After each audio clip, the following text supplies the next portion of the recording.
Like, if there were 4 stars in the game, this would be one of them. Look how bad this base got annihilated. Hey friends, my name's Corey. Today we're going to see how Tribe Gaming is doing so far in CWL. Got a number of things we're going to talk about, and of course, we're going to watch some amazing Tribe Gaming war attacks from CWL Champions 1. This is day 3, so we're going to see how are they stacking up against the other guys. Now, I got to admit, normally Tribe can easily pull off first in their division to Champion 1 with quite a few stars to spare, but there's kind of some extenuating circumstances right now that you got to take into account. Right now, with the whole corona pandemic, the COVID-19 thing that's going on right now, it's got everything stopped, man, and that includes live esports events, Clash of Clans stuff. So a lot of that stuff is really just on hold. So whereas normally right now, Champions 1 League would be determining by who has the most stars, you know, who's going to make it into the rounds of qualifiers for the World Championship, all that stuff has really been put on hold from what I've been told. So right now, CWL, even Champion 1 is not really having a big consequence on anything. Basically, it's just for fun, practice, and medals, from what I understand. So, as a result of that, of course, you know, most big clans that are out there competing are not going to put in as much effort as they would be if, you know, a spot in the World Championships was on the line. So, we got a lot of guys that normally run a couple accounts up in there, some real bad, some savages that are just running one, because honestly right now it's just not even worth it. Like I said, this round of CWL and maybe the next few to come, who knows, just kind of for fun, because all that other stuff has been put on hold. That being said, Tribe already does have a spot in the first qualifier for the World Championship, so not too worried about that right there. But either way, you know, even taking that into account, so they're not putting up the crazy numbers that they normally are when big stakes are on the line, that's for sure. So we're going to find out in this video how are they stacking up against the other competition, because Champions 1 is, it's harsh, man. It is stiff competition up there, definitely, absolutely. So we're going to see how they're stacking up, how it's going. Are they going to win the division this go around? Beautiful hit by Itsu there.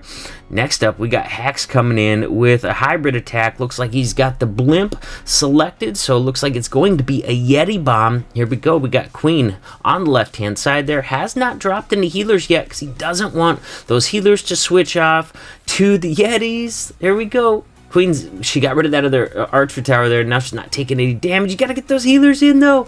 There you go. There you go. He's very careful with those healers. You don't want those healers to get pulled in to your Yeti bomb. But at the same time, you don't want to hold off on starting your queen charge, because if you wait until the Yeti bomb is all the way played out before you start your queen charge, you're begging for a time fail. So it can be a very careful dance, trying to get them both done at the same time, but also making sure that you don't lose those healers to the Yetis.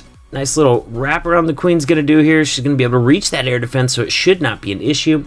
A lot of times you will find Seeking Air Mines near air defenses, and right as I said that, a Seeking Air Mine came up and took out one of the Queen's healers. I'm pretty bad at Coco Loons, I'm not gonna lie, man. Even if I bring one, I always forget to drop it, dude. It's so bad. I don't know why. I queen charge all the time. It should be habit by now, but for some reason it is not. He's got that rage into the Town Hall. You better believe that Grand Warden ability is going to keep them invincible through that Town Hall blast, leading them into a heal spell, so that by the time that Grand Warden ability wears off, they will have been healed back up to full. A freeze on that scatter shot is going to try and keep him that way. It does get one shot off before he gets another freeze on the scatter shot and the Inferno Tower as well. Beautiful freeze value there. I mean, honestly, just freezing a scatter shot alone is massive freeze value. So those things are dangerous. But when you can freeze a scatter shot and some other splash damage all in the same freeze, that is some excellent freeze value. Look at this. We got Hogs on the right hand side. Royal Champions hanging with the miners. Generally, I like to see her hang with the Hogs, because the Hogs will tend to stay in front of her a little bit, whereas the miners will go underground and she'll just start taking the damage. But hey, it doesn't really matter. He's still got a Royal Champion ability. He's still got a Queen ability. Is he seriously going to swag them both? Sure enough, pops them off the end, but they were not needed. He had plenty of time, and that base was wrecked. Next up, we got Itsu going again. Looks like he did decide to run 2 of his accounts in this round, although in a lot of earlier rounds, we're seeing that he was just running 1. Here we go. He's got a queen walk on the left. He's not worried about that Tesla. He thinks his queen's going to get it in time, and sure enough, she gets it taken out before it can even take out a whole healer.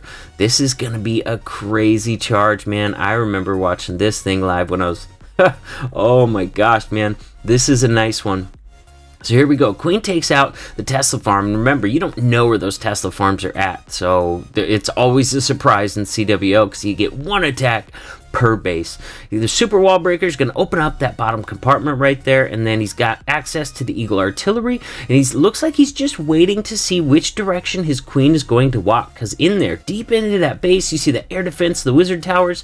You really, you would have to make a massive investment to funnel that deep into the base, so instead he's just going to be patient, let the queen determine which way she's going to walk, and then go ahead and drop in his miners and hogs. Look at that channel too, man. That is a funky little channel that opens up access to that single target inferno for the queen, saving him from having to try and sneak a wall breaker in there. It's some crazy path that would have to go around those walls. Might not even target the right thing. But look at that. That nice little open area by the air defense is really going to work in his favor. Now, miners and hogs actually going with the queen right here. A lot of times it can be very handy to get a healer swap from the queen onto the hogs and miners, and sure enough, there it goes. Now that he's got that side cleared out, he's sending in the blimp. Make sure to get that side cleared out so he can be 100% sure that blimp's going to make it all the way to the town hall. Several miners go in there and help with that town hall kill. Now we got some Yetis and miners coming through to the back side of the base. Hogs wrapping around the top side. Royal Champion trying to finish off the last few defenses over there.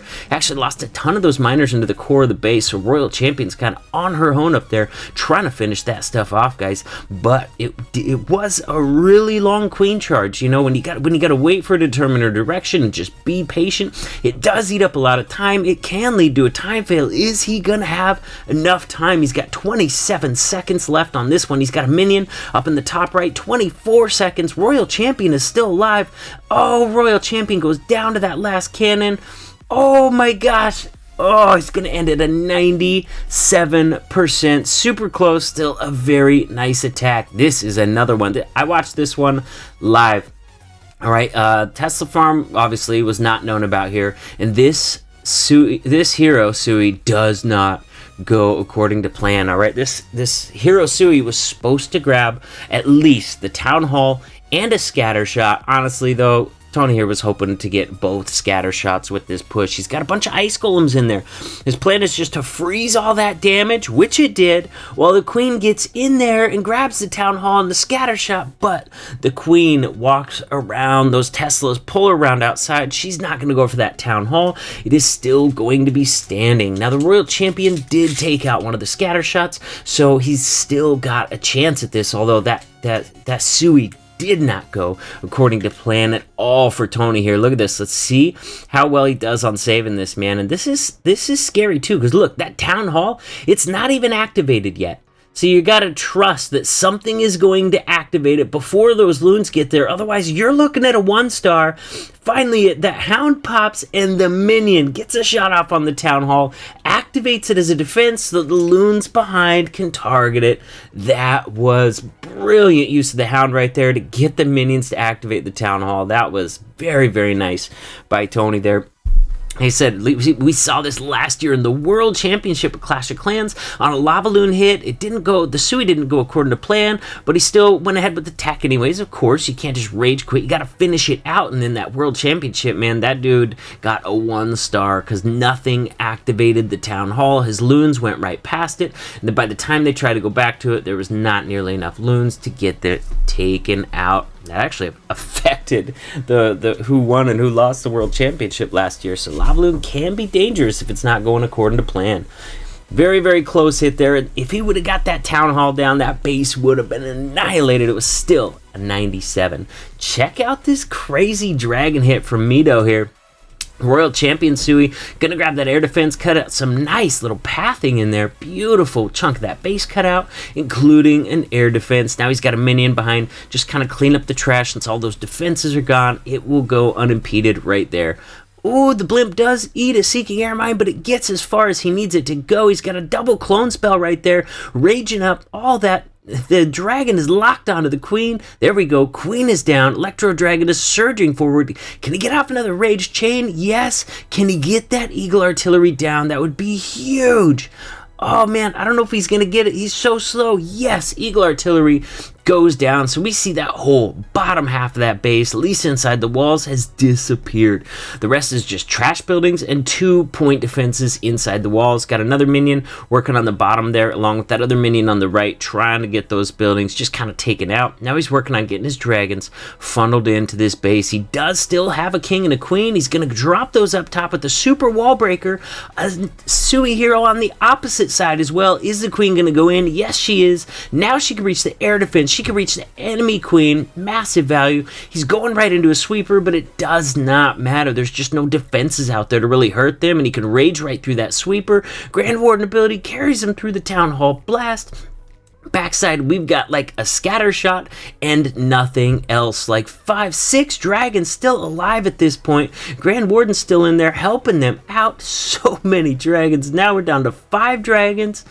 And he's got a couple minions. Guys, this base just got annihilated with the double hero Sui on opposing sides of the base, an Electron, and dragons to finish out the middle. What a brilliant plan by Mido. All right, now we got Hooked coming in. Going to be a straight-up Queen Charge Miner attack. Man, I got to tell you, I definitely like the hybrid better than Queen Charge Miner nowadays, but there is some situations where straight-up miners are going to be better to use than the hybrid. Like, if your miner section includes, like, all the heroes, might as well just use miners so you can take those out.